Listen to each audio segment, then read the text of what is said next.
عیسیٰ بھی کھانا کھاتا تھا، اور جو کھانے کا محتاج ہو وہ الہ بننے کے لائق نہیں ہوتا۔ اللہ کہتے ہیں وہ کھانے کے محتاج تھے،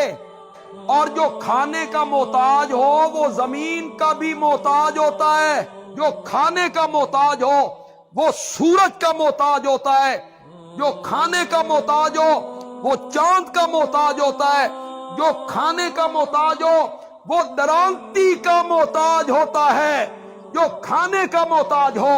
وہ بوریوں کا محتاج ہوتا ہے، جو کھانے کا محتاج ہو وہ چکی کا محتاج ہوتا ہے، وہ چولہے کا محتاج ہوتا ہے، وہ پرات کا محتاج ہوتا ہے، وہ توے کا محتاج ہوتا ہے، وہ لکڑیوں کا محتاج ہوتا ہے، وہ آگ کا محتاج ہوتا ہے، وہ پانی کا محتاج ہوتا ہے۔ تے جڑا ایڈا محتاج ہووے او الہ بنن دے لائق نہیں ہوندا۔